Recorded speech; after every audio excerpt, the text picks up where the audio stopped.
Comienza nuestro bloque Doctor Alerta. Vamos a hablar sobre salud mental. Mañana, más de 16 millones de personas volverán al confinamiento y esto vuelve a revivir temores con respecto al encierro en cuarentena. Vamos a conversar con la psicóloga de la Asociación Chilena de Seguridad, Rocío Amaya. ¿Cómo estás?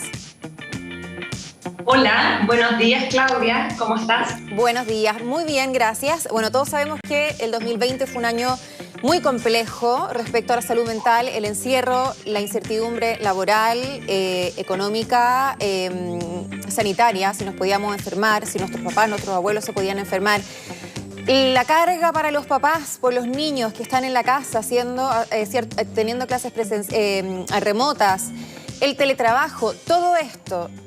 Y cuando parecía que ahí estaba como la luz de esperanza de que se volvía un poco a la normalidad, volvemos a exactamente lo mismo. O sea, esto nos pilla peor parados que el año pasado o quizá más resilientes. Mira, efectivamente, tal como tú señalas, Claudia, tuvimos una primera ola en la que claramente fue todo un desafío.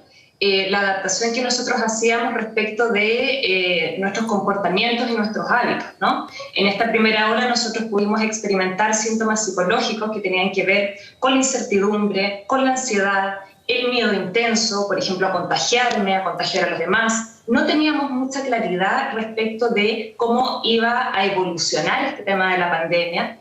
Muchas veces también pasamos por un primer proceso en el que nos conectamos con el duelo por la pérdida de seres queridos. Desde ahí el miedo intenso también a conectarnos con la muerte. Y evidentemente también hubo casos más agudos, más severos desde el punto de vista de la salud mental que derivaron en trastornos del estado del ánimo, trastornos de estrés agudo, trastornos de estrés postraumático. Y parece ser que de cara a este reconfinamiento, ¿cierto?, en el que ya vamos ingresando, ¿sí?, parece ser que hay ciertos síntomas psicológicos que se van cronificando en el tiempo. ¿Y esto por qué se explica? Se explica porque hemos estado sometidos a un escenario de alto grado de incertidumbre, de alto grado de estrés, ¿ya?, en el que evidentemente deriva de esto una condición de desgaste emocional, ¿ya? Desde este punto de vista, el desgaste emocional que se ha generado es lo que la Organización Mundial de la Salud acuñó ya a fines del año pasado como fatiga pandémica.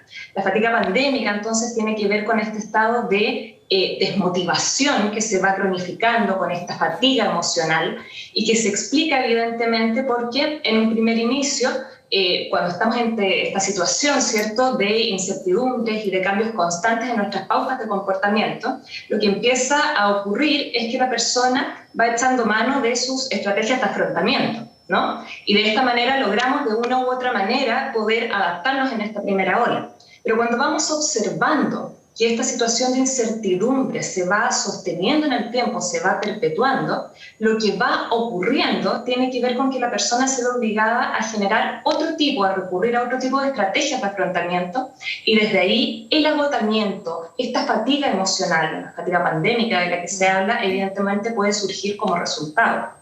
Es más, estudios señalan, ¿ya?, que personas que efectivamente han podido presentar este tipo de características tienden a generar un grado de desmotivación y de apatía que los lleva a descuidar normas de autocuidado.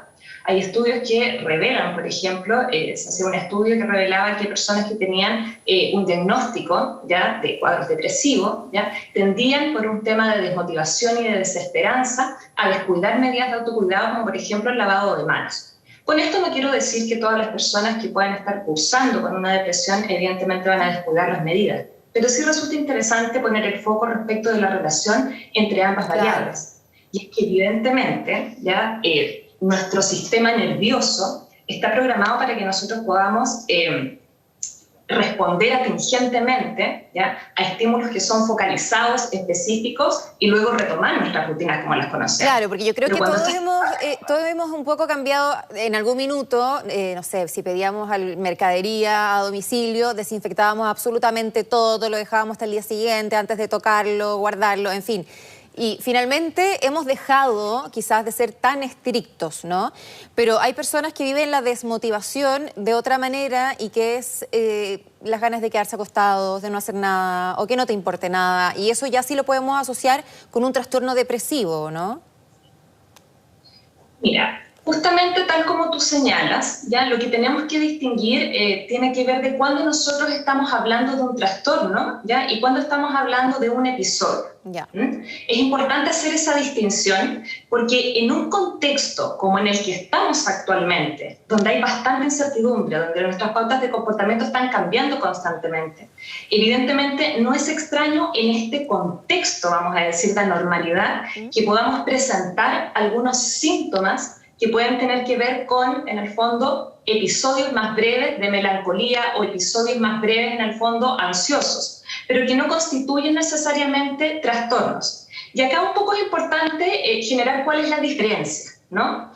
¿Qué es lo esperable dentro de este reconfinamiento y que no constituye un trastorno? Podemos experimentar a veces, quizás baja nuestra productividad, baja nuestra capacidad de concentrarnos, de poder seguir adelante con algunas tareas. Podemos experimentar, como tú muy bien decías, Claudia, cansancio, agotamiento. Cuando yo me voy dando cuenta de que puedo sentir, ¿cierto?, alguna de estos elementos, los puedo estar vivenciando, ¿sí? Pero me doy cuenta de que puedo seguir con mis rutinas adelante, de que, por ejemplo, las relaciones ya significativas que yo mantengo se pueden mantener en el tiempo, es decir, no hay un deterioro significativo, entonces yo estoy en presencia, evidentemente, de lo que puede ser, ¿cierto?, un episodio más acotado. O sea, en el fondo es un estado depresivo no invalidante. ¿A eso te refieres? A que, claro, quizás no tenemos ganas de levantarnos, quizás estamos cansados todo el tiempo, independiente de lo que dormamos, pero sí nos podemos levantar, podemos preparar el almuerzo, podemos estar con nuestro hijo. Acá es importante, Claudia, medir el grado de intensidad. Ya. Puede ser que yo lo experimente, pero si no es invalidante para mí, eso no constituye necesariamente un trastorno, ¿ya? Cuando nosotros hablamos de un trastorno, ¿no? Cuando nosotros hablamos en el fondo de un trastorno por estrés agudo, un trastorno depresivo, ¿cierto? Cuando me voy dando cuenta que la frecuencia empieza a ser cada vez más continua, o sea, ya no es un momento en el que me puedo sentir con el ánimo bajo o decaído, sino que ya estoy viendo que me cuesta un sobreesfuerzo, un trabajo muy grande, levantarme todos los días y hacer frente a mi rutina. No soy capaz de hacer frente a esas rutinas y las emociones las voy viviendo como altamente desestructurantes, ¿ya? Vale decir, no soy capaz, en el fondo se van deteriorando mis relaciones significativas o me voy dando cuenta que empiezo a generar conductas que me ponen en riesgo o ponen en riesgo a los demás. En ese momento es cuando yo tengo que empezar a considerar la idea de poder solicitar ayuda profesional. Claro. ¿Y cuál es la diferencia? Acá estamos hablando de estados o trastornos depresivos, pero también hay estados o trastornos de ansiedad. Hay personas incluso que llegan a creer que tienen COVID-19 porque sienten que no pueden respirar.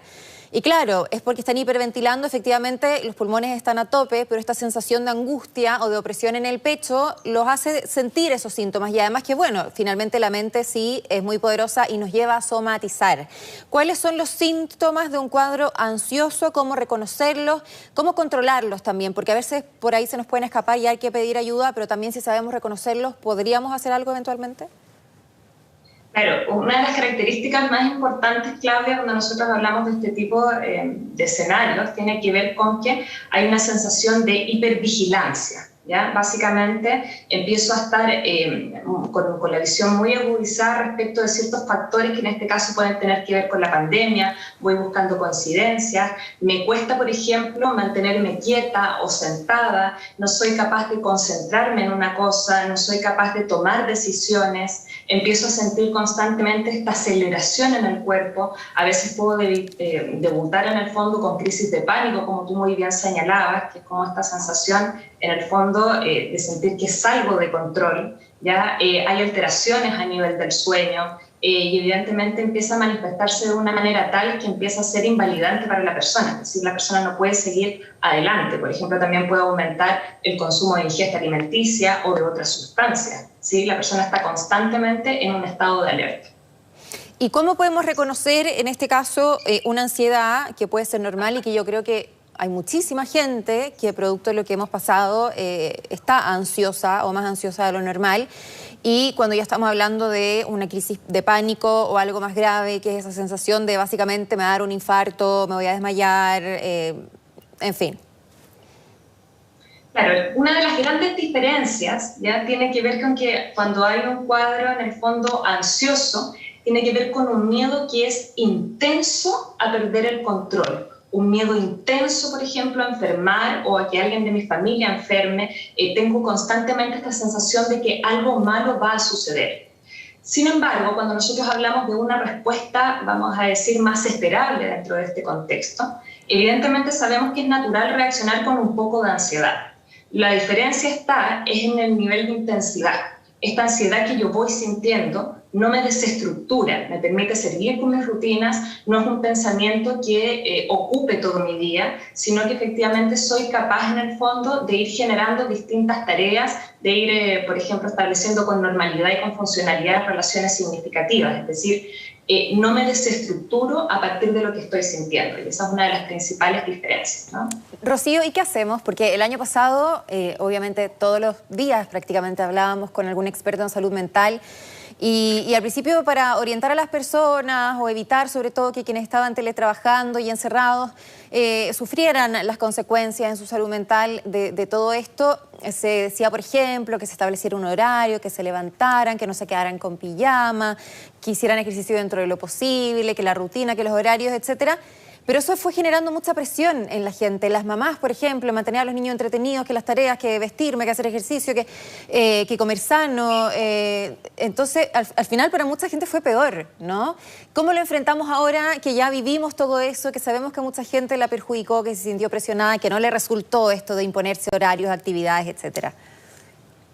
Sí, mira, eso que tú comentas, Claudia, es algo que ha sido muy cierto en el fondo, en esta idea de poder recibir pautas que me indiquen qué hacer. A veces también nos ponemos desde un lugar desde la sobreexigencia, ¿no? Tenemos que cumplir con todo y a veces nos damos cuenta de que simplemente no es posible. De hecho, a propósito de lo que comentabas del teletrabajo, Mutual de Seguridad junto con Criteria generó un estudio en el que señalaba que un 62% de los trabajadores decía sentirse incluso emocionalmente más agotado que el año pasado. Y esta es una cifra que es bastante dramática en el sentido de que un poco está dando cuenta de lo que tú comentas, Claudia, de que las personas dicen sentirse con mucho más bajo estado de ánimo, con mucho más agobio y con muchas alteraciones en el sueño. Justamente, ¿ya? Para no caer en estos patrones quizás de autoexigencia, algunas de las recomendaciones más importantes tienen que ver, yo creo, con hacer un trabajo personal. Trabajo personal que va ¿en qué línea? Lo primero tiene que ver con intentar también tomar conciencia y redefinir la situación en la que nos encontramos en este contexto de reconfinamiento, ¿no? A veces yo puedo tener la tentación de interpretarlo como que es un castigo o algo negativo en mi vida, ¿cierto? Como que no voy a poder hacer tantas cosas, pero lo cierto es que también tenemos la oportunidad de poder redefinirlo en términos positivos, desde el cuidado para mí, desde la protección para los otros y desde un espacio donde yo puedo hacer distintas cosas. Y en este sentido, ahí un poco conectamos con lo que tú estabas mencionando, Claudia, la importancia del diálogo interno. Muchas veces estamos constantemente en nuestra cabeza con pensamientos que tienen que ver con que no vamos a salir adelante de esto, todo va a salir mal, no voy a ser lo suficientemente buena o capaz para poder entonces cumplir con todas las situaciones, exigencias que se me demandan.